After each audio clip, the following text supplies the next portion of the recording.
সাধু লোক অনুসারে পবিত্র মঙ্গল সমাচার। তখন প্রায় বেলা 12টা। সেই সময় সূর্য হঠাৎ মিলিয়ে যাওয়াতে গোটা দেশটা ছেয়ে গেল অন্ধকারে। বেলা 3টে পর্যন্ত অমনি অন্ধকারই রইল। আর তখন মন্দিরের সেই পর্দাটি মাঝখান থেকে ছিঁড়ে গিয়ে দুভাগ হয়ে গেল।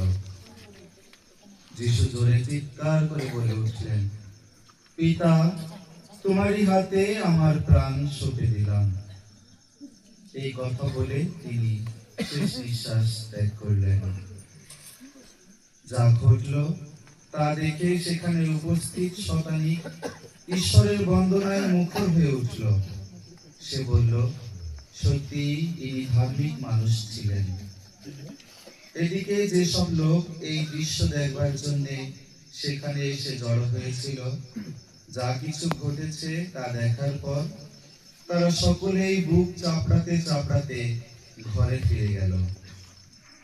যারা যিশুর ঘনিষ্ঠজন ছিলেন তারা সবাই এতক্ষণ সেখানে একটু দূরে দাঁড়িয়েছিলেন। আর সেখানে ছিলেন সেই সব স্ত্রী লোকেরাও, যারা গালিলিয়া থেকে তার সঙ্গে সঙ্গে এসেছিলেন। সবকিছুই দেখেছিলেন তারা। প্রভুর মঙ্গল সমাচার। তোমার প্রশংসা।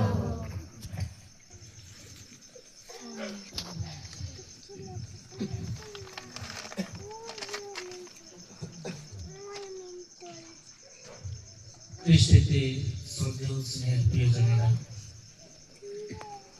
আজ আমরা এখানে সমবেত হয়েছি আমাদের প্রিয় সন্তান, প্রিয় ভাই বাঁধন মণ্ডল 40 দিন আগে বাইক দুর্ঘটনায় এই পৃথিবীর মায়া ছেড়ে চলে গেছেন।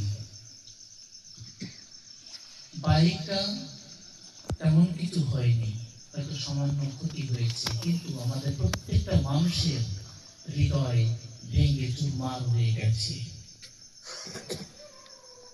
পরিবার শোকাহত, হতবাক। আমরা প্রশ্ন করেছি, কেন এমন হলো? আজকে মঙ্গল সমাচার আমাদের কাছে একটা আশার বাণী দিচ্ছেন। আমরা শুনেছি যীশু খ্রিস্ট তিনি ক্রুশের উপর মৃত্যুবরণ করেছেন। এমন একটা সময় যীশু